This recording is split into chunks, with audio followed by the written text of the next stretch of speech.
बहुत सारी home remedies try करने के बाद भी अगर आपका हेयर फॉल नहीं रुक रहा है एंड आपको हेयर की सारी प्रॉब्लम सेम है, कुछ भी आपको डिफरेंस नज़र नहीं आ रहा है, तो इट मीन्स आप कहीं ना कोई मिस्टेक ज़रूर कर रहे हैं। सो आज के इस वीडियो में मैं आप सभी के साथ ऐसे 5 टिप्स शेयर करने वाली हूँ जो आपके हेयर की प्रॉब्लम्स को दूर करने में आपकी हेल्प करेगा। और अगर आप इन सभी 5 टिप्स को फॉलो करते हैं सो विद इन 1 मंथ आप देखेंगे कि आपका जो हेयर टेक्सचर है वो काफ़ी ज़्यादा अच्छा हो गया है और आपकी जो हेयर फॉल की प्रॉब्लम है वो भी काफ़ी हद तक दूर हो गई है।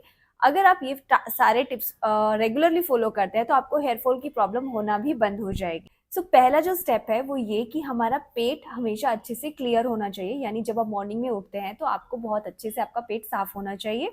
इसका हमारे हेयर फॉल से क्या रिलेशन है? हेयर फॉल से रिलेशन ये होता है गाइस कि जब आपका पेट साफ नहीं है तो आपको गैसेस बनती है, ब्लोटिंग होती है, आपको एसिडिटी बनती है, जिसकी वजह से हमारी स्किन एंड हेयर दोनों पे बहुत ज़्यादा असर आता है।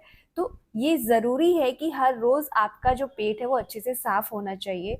और अगर आपको कॉन्स्टिपेशन का प्रॉब्लम है या फिर आपको लग रहा है कि आपका पेट अच्छे से साफ नहीं होता है तो उसके लिए आपको बहुत ज़्यादा पानी पीना चाहिए और उसके साथ ही ग्रीन वेजिटेबल्स ज़रूर लेनी चाहिए। अगर आप ये दोनों चीज़ें लेते हैं तो आपका गट हेल्थ तो अच्छा होगा, साथ ही आपकी स्किन एंड हेयर भी अच्छे हो जाएंगे।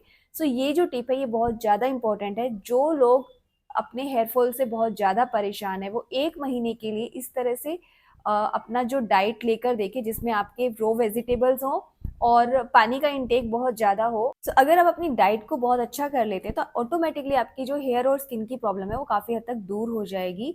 सो मैंने अपनी यूट्यूब वीडियोस में शॉर्ट्स में एक ऐसा जूस मैंने इसमें अपलोड किया है जो आपकी स्किन और हेयर दोनों के लिए बहुत ज़्यादा अच्छा है। आप उस जूस को एवरी डे मॉर्निंग में पीना स्टार्ट कीजिए एंड फिर आप अपने हेयर एंड स्किन में रिजल्ट देखिएगा। सो गाइस ये है हमारा पहला टिप। दूसरा जो टिप है वो ये कि आपको अपने हेयर को रेगुलरली वॉश करना है। सो बहुत से लोग ऐसे होते हैं कि वीक में सिर्फ 1 टाइम ही शैम्पू करते हैं एंड क्या होता है गाइस, जब हमारी स्कैल्प में बहुत ज़्यादा पसीना आ जाता है तो डर्ट पोल्यूशन वहीं पर जमा होना शुरू हो जाता है, जिसकी वजह से भी हमें हेयर फॉल होना स्टार्ट हो जाता है। एंड बहुत से लोग ये करते हैं कि शैम्पू नहीं करते हैं, सिर्फ पानी से ही अपना हेयर वॉश करते रहते हैं। सो वो भी एक गलत प्रैक्टिस है। तो उसके लिए हमें क्या करना है कि आपको वीक में 3 टाइम अपना हेयर वॉश करना है। सो इसमें आपको सबसे पहले अपना हेयर टाइप पहचानना है। अगर आपको लग रहा है कि आपके हेयर बहुत जल्दी ऑयली ऑयली हो जाते हैं तो आपको 3 टाइम वीकली आपको शैम्पू करना ज़रूरी है। और अगर आपको लग रहा है कि आपके हेयर बहुत ही ज़्यादा ड्राई है तो आप वीक में 2 टाइम शैम्पू भी कर सकते हैं, लेकिन 2 टाइम शैम्पू आपको करना कंपलसरी है, चाहे आपका हेयर टाइप कोई भी हो। सो अगर आपको लग रहा है कि बहुत ज़्यादा ही ड्राई हो जाते हैं आपके हेयर तो आप जो अपना हेयर वॉश करने से पहले ऑयलिंग कर सकते हैं, कोई भी हेयर मास्क लगा सकते हैं, उसके बाद आप शैम्पू कर सकते हैं। बट शैम्पू करना इंपॉर्टेंट है बिकॉज जब भी हम 2 दिन तक शैम्पू नहीं करते हैं तो तीसरे दिन हमारे स्कैल्प में ईचिंग होना स्टार्ट हो जाती है और हमें लगता है कि जब हम कॉम्ब कर रहे हैं तो हेयर फॉल ज़्यादा होना शुरू हो जाता है। तो उस चीज़ से बचने के लिए आपको ज़रूरी है कि हर थर्ड डे आपको अपना हेयर वॉश कर लेना है। उसके बाद इतना सा करने से भी आपको लगेगा कि आपका जो हेयर फॉल है वो काफ़ी हद तक कम हो गया है, बिकॉज जो भी डर्ट पोल्यूशन होता है वो आप क्लीन करते जाएंगे तो हेयर फॉल होने के चांसेस काफ़ी ज़्यादा कम हो जाएंगे। अब हम आते हैं थर्ड स्टेप की तरफ। जो गाइस थर्ड स्टेप है वो है बैलेंस्ड डाइट।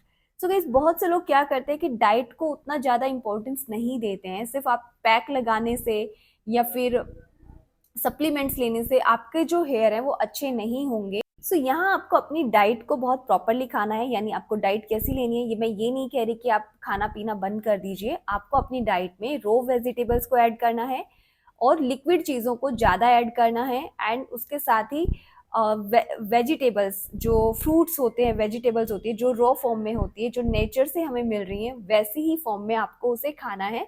अगर आप 1 मंथ के लिए इस पूरे रूटीन को फॉलो करते हैं तो आपका जो हेयर फॉल है वो बिल्कुल बंद हो जाएगा।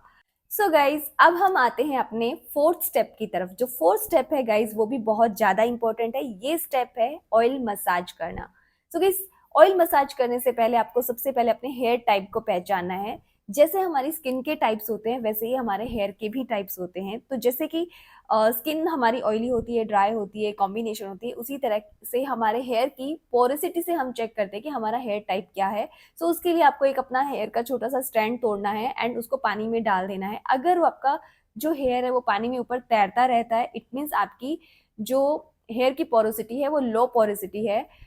और अगर आपका जो हेयर है वो ना तो बहुत ऊपर है ना बिल्कुल बेस में आया है, वो बीच में ही कहीं रह गया है, इट मीन्स आपके जो हेयर की पोरोसिटी है वो मीडियम पोरोसिटी है। और अगर आपका हेयर बिल्कुल नीचे तली में आ गया है ग्लास के, तो इट मीन्स आपकी जो हेयर पोरोसिटी है वो हाई हेयर पोरोसिटी है। सो गाइज, यहाँ जब आपको पता चल जाए कि आपकी हेयर पोरोसिटी क्या है, तो उसके अकॉर्डिंग ही आपको अपने हेयर में ऑयल्स लगाने हैं। यानी अगर आपके हेयर की लो पोरोसिटी है, तो आपको अपने हेयर में light weight hair oils use करने हैं, जैसे कि आलमंड ऑयल, होहोबा ऑयल, जिसे हम जोजोबा ऑयल भी बोलते हैं।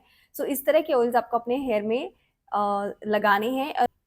और अगर आपको लगता है कि आपकी हेयर पोरोसिटी मीडियम है, तो आपको थोड़े से मीडियम कंसिस्टेंसी के हेयर ऑयल्स यूज करने हैं, जैसे कि ऑलिव ऑयल, कोकोनट ऑयल, इस तरह के ऑयल आप अपने हेयर में लगा सकते हैं। और अगर आपके हेयर की पोरोसिटी हाई है, तो आपके हेयर में आपको थोड़े से थिक हेयर ऑयल लगाने हैं, जैसे कि ब्लैक सीड ऑयल या फिर कैस्टर ऑयल, इस तरह के ऑयल आपको अपने हेयर में लगाने हैं। सो जब आपको पता चल गया है गाइज कि आपको आपकी हेयर पोरोसिटी क्या है और उसके अकॉर्डिंग आपको कौन सा हेयर ऑयल यूज करना है, तो आपको अपने हेयर में उसी ऑयल की अच्छे से मसाज करनी है। जब भी आप हेयर वॉश करेंगे, हेयर वॉश से 2 घंटा पहले ही आपको अपने हेयर में ऑयल लगाना है, उसको अच्छे से मसाज करना है। आपको उसके और बेटर रिजल्ट चाहिए तो आप अपनी कोई शावर कैप लगा सकते हैं, जिससे आपको उसमें स्टीम का भी इफेक्ट मिल जाएगा और आपका जो ऑयल है वो आपके हेयर में और ज़्यादा अच्छा वर्क करेगा। सो इस तरह से अगर आप ऑयल मसाज करते हैं, तो आपकी हेयर फॉल की जो प्रॉब्लम है वो काफ़ी हद तक कम हो जाएगी। फिफ्थ जो चीज़ आपको करनी है वो ये कि आपको अपने हेयर में कंडीशनिंग अच्छे से करनी है। सो कंडीशनिंग करने के लिए आप क्या कर सकते हैं? पहली चीज़, आप अपने हेयर में कंडीशनर्स अप्लाई कर सकते हैं, क्योंकि स्कैल्प में तो आप ऑयलिंग कर लेंगे। स्कैल्प में जब आप शैम्पू कर लेते हैं तो नीचे के हेयर जो है वो थोड़ा सा ड्राई हो जाते हैं, तो उनकी ड्राइनेस को दूर करने के लिए उन्हें मॉइस्चर देना ज़रूरी है। तो उसके लिए आपको अपने हेयर में कंडीशनर्स लगाने हैं। तो यहाँ भी आपको एक चीज़ का ध्यान रखना है, अगर आपके हेयर बहुत ज़्यादा सिल्की हैं और बहुत ज़्यादा डैमेज नहीं है, तो आप कंडीशनर्स यूज़ कर सकते हैं। लेकिन अगर आपको लग रहा है कि आपके केमिकल ट्रीटेड हेयर है और आपके हेयर बहुत ज़्यादा डैमेज हो चुके हैं और आपके हेयर बहुत ज़्यादा फ्रीजी रहते हैं, तो वहाँ पर आप कंडीशनर लगाने से आपका काम नहीं होगा। तो उस जगह पर आपको हेयर मास्क लगाने पड़ेंगे, क्योंकि वो थोड़े थिक कंसिस्टेंसी के होते हैं, जो आपके ड्राई और फ्रीजी हेयर को रिपेयर करने का काम करेंगे और उन्हें पूरा दिन भर मॉइस्चर देने का काम करेंगे। सो यहाँ आपको इस चीज़ का बहुत ज़्यादा खास ध्यान रखना है। एंड इसके साथ ही आपको वीकली अपने जो होम मेड हेयर मास्क है वो भी अप्लाई करने हैं। सो जो हम यूट्यूब पे इतने सारे हेयर मास्क शेयर करते हैं, तो वो भी आपको अपने हेयर के टेक्सचर के अकॉर्डिंग, अपने हेयर की क्वालिटी देख के ही अप्लाई करने हैं। अगर आपको लग रहा है कि आपके हेयर बहुत ज़्यादा ड्राई हैं, फ्रीजी हैं, तो जो थिक हेयर मास्क होते हैं वो आपको अपने हेयर में लगाने होते हैं, जिससे आपके हेयर को थोड़ा सा मॉइस्चर मिले। और अगर आपको लग रहा है कि आपकी स्कैल्प बहुत ज़्यादा ऑयली रहती है, बहुत चिपचिपे से बाल रहते हैं, तो आपको थोड़े से पतली कंसिस्टेंसी के जो हेयर पैक है वो यूज़ करने हैं। और अपने हेयर पैक्स में आपको लेमन या कर्ड यूज़ करना है। तो इस तरह से थोड़ा सा आपको अपना माइंड यूज़ करके अपने हेयर में उन मास्क को अप्लाई करना है। सो गाइस, हमारा एक बोनस टिप ये है कि आपको मेडिटेशन ज़रूर करना है। मेडिटेशन का हेयर फॉल से क्या रिलेशन है? तो मेडिटेशन का रिलेशन हेयर फॉल से नहीं है, बट हमारे स्ट्रेस से है, और स्ट्रेस का रिलेशन हमारे हेयर से है। सो अगर हम मेडिटेशन करेंगे तो हमारा स्ट्रेस लेवल कम होगा, जिसकी वजह से भी हमारा हेयर फॉल जो है काफ़ी हद तक कम हो जाएगा। सो इस मेडिटेशन करने के लिए आपको बहुत ज़्यादा कुछ मेहनत करने की ज़रूरत नहीं है। आप सिंपल कोई भी यूट्यूब पे वीडियो निकालिए एंड 10 मिनट का कोई भी गाइडेड मेडिटेशन सुन लीजिए, जिससे आपकी पूरी बॉडी काफ़ी ज़्यादा रिलैक्स फील करेगी। एंड मेरा जो सजेशन है वो ये है कि अगर आप फर्स्ट टाइम मेडिटेशन कर रहे हैं तो स्टार्ट फ्रॉम योग निद्रा।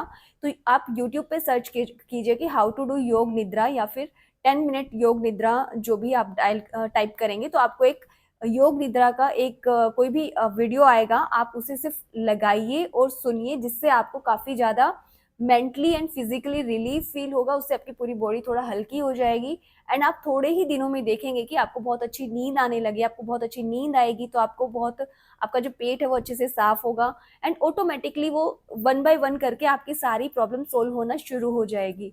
तो अगर आपको नींद अच्छी आएगी तो गाइज आपका पेट तो अच्छे से साफ होगा, पेट अच्छा साफ होगा तो आपकी स्किन अच्छी हो जाएगी और हेयर भी अच्छे हो जाएंगे। इस तरह से आपकी ओवरऑल पूरी हेल्थ ही अच्छी हो जाएगी। सो ये जो स्टेप है ये बहुत ही ज़्यादा इम्पोर्टेंट है। अगर आप इसे फॉलो कर सकते हैं तो एक बार मेरे कहने से ये वाला स्टेप ज़रूर फॉलो कीजिए। बाकी भले कोई स्टेप फॉलो मत कीजिए, लेकिन मेडिटेशन वाला स्टेप ज़रूर फॉलो कीजिए। ये बहुत ही ज़्यादा अच्छा वर्क करता है एंड आपकी पूरी बॉडी के लिए काफ़ी अच्छा वर्क करता है।